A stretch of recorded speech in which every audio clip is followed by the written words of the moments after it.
بہرحال یہ تحریکیں جو ہیں اس میں بہت کچھ، ایک تو پازیٹو اثر نکل چکا ہے اور وہ باقی ہے، وہ ختم ہونے والا نہیں ہے، کہ کچھ صدیوں کے انحطاط اور زوال کی وجہ سے ہم سمجھ بیٹھے تھے کہ اسلام بھی بس ایک مذہب ہے، اب ہم سمجھتے نہیں، اسلام دین ہے اور یہ غلبہ چاہتا ہے۔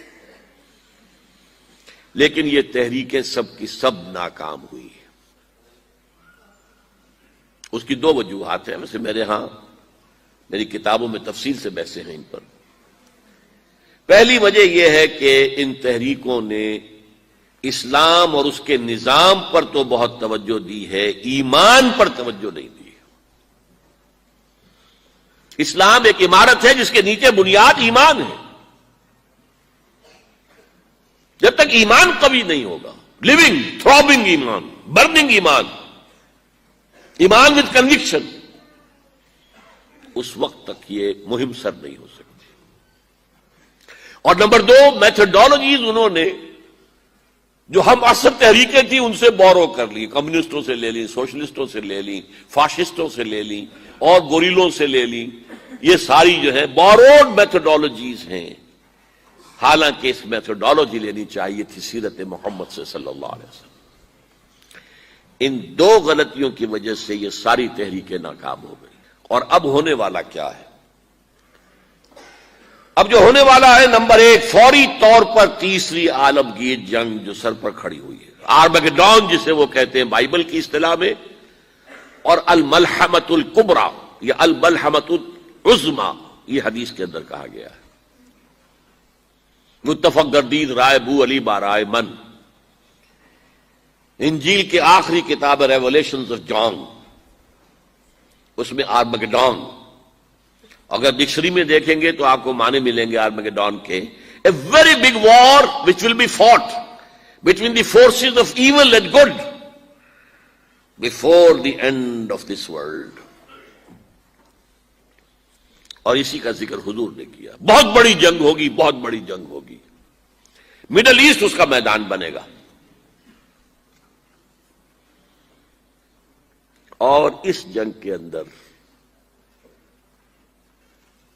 عربوں کا شدید نقصان ہوگا، شدید نقصان ہوگا، شدید نقصان ہوگا،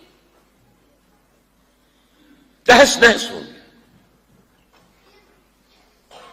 حضور نے فرمایا کہ ایک باپ کے اگر 100 بیٹے ہوں گے تو 99 ختم ہو جائیں گے، ایک بچے گا۔ یہ حدیث ہے، کتاب الملاحم پڑھیے۔ یہ ملاحم کسے کہتے ہیں؟ لحم، گوشت کو کہتے ہیں۔ جنگوں میں کیا ہوتا ہے؟ گوشت کے ٹکڑے اڑتے ہیں نا۔ اسی طرح ملحم کہتے ہیں عرب، سعودی عرب میں آپ نے دیکھا ہوگا کسائی کی دکان جو ملحم ہے، گوشت لحم جہاں پر کاٹ کاٹ کے بیچا جاتا ہے، ملحم۔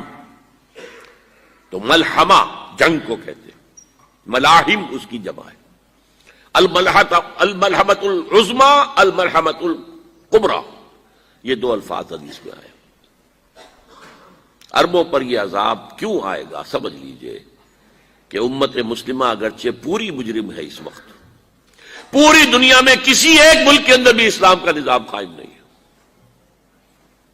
اور اسی لیے ضربت علیہم الذلۃ والمسکنۃ وباؤوا بغضب من اللہ، آج ہم اس عذاب میں مبتلا ہے۔ میری کتاب موجود ہے اس پر، سابق اور موجودہ مسلمان امتوں کا ماضی، حال اور مستقبل ہے۔ آج کیوں ذلیل کہ کل تک نہ تھی پسند گستاخی فرشتہ ہماری جناب نے، اس کا جواب یہ ہے۔ ان میں سب سے بڑے مجرم عرب ہیں، جن کا جتنا اونچا رتبہ ہوتا ہے اتنا ہی پھر ان کی جرم کی سزا بھی سخت ہوتی ہے۔ ازواج مطہرات سے کہہ دیا گیا تھا کہ تم کوئی غلط حرکت کرو گی تمہیں دوہری سزا ملے گی۔ تم محمد کے گھر میں رہتی ہو صلی اللہ علیہ وسلم۔ اسی طرح عربوں میں سے تھے حضور، رسول عربی، رسول ہاشمی، اور نمبر دو، ان کی مادری زبان میں اللہ کا کلام موجود ہے، انہیں اسے سمجھنے کے لیے کوئی مشقت اور محنت نہیں کرنی پڑتی۔ پھر بھی مغربی کولونیل کا بستر جیسے جیسے طے ہونا شروع ہوا اور عرب ممالک آزاد ہونے شروع ہوئے، کسی نے ماسکو کو قبلہ بنا لیا، کسی نے واشنگٹن کو۔ اسلام کو کسی نے اپنا قبلہ نہیں بنایا۔ میرے اپنے اندازے میں ہولوکاسٹ جو ہوا تھا پچھلی صدی میں، اس کو 10 سے ضرب دے دیجئے، اتنا بڑا ہولو کاسٹ مڈل ایسٹ میں ہوگا اس ملحمۃ العظمیٰ اور ملحمۃ الکبریٰ کے ذریعے سے۔ بہت برے دن آ رہے ہیں، بہت برے دن آ رہے ہیں، بہت برے دن آ رہے ہیں۔ البتہ اس کے بعد پانسا پلٹے گا۔ اس پانسا پلٹنے کی کیا وجہ ہوگی وہ بھی میں آپ کو بتا دوں۔ مسلمانوں کو دوبارہ فتح ہونی شروع ہوگی، مسلمان پہلے تو یہ سارے عرب ممالک نکل جائیں گے، گریٹر اسرائیل بن جائے گا گویا کہ، عراق ہے، شام ہے، سعودی عرب میں وہ آ جائیں گے، مدینے کے قریب تک مدینے کے اندر داخل نہیں ہو سکیں گے، وہ اللہ کی طرف سے خاص پروٹیکشن اسے ہوگی، باقی وہ اپنا گریٹر اسرائیل بنا لیں گے۔ پھر جو ہے there will be a reversal، اور اس ریورسل میں مسلمان دوبارہ ریگین کریں گے اپنے کھوئے ہوئے علاقوں کو۔ اس میں 3 واقعات کو ذہن میں رکھیے۔ پہلی بات وہ جو میں کہہ چکا ہوں کہ کسی نہ کسی ملک میں، کسی عجمی ملک میں، عربوں پر تو عذاب آ جائے گا، آخری عذاب آئے گا،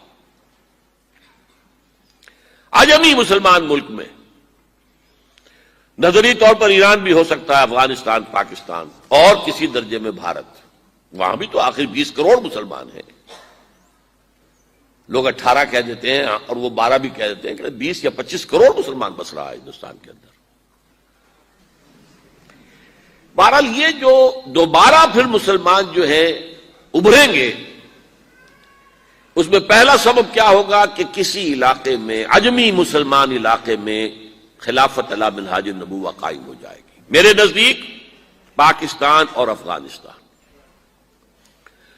میرا گمان ہے واللہ عالم، میں نے کہا تھا ان باتوں میں اختلاف کی گنجائش ہے، یہ کوئی میں قرآن و حدیث کی روح سے نہیں کہہ رہا ہوں، لیکن جو میرا مشاہدہ ہے افغانستان کی تقسیم ہو جائے گی، پختون حصہ جو ہے پاکستان کے ساتھ ملے گا، اور یہ یہاں پر وادی سندھ، جس کو اقبال نے کہا ہے کارواں زیں وادی دور و دراز آیت بروں، اس یہاں پر خلافت علی منہاج النبوہ کا نظام قائم ہوگا اور یہاں سے فوجیں چلیں گی، نمبر 1۔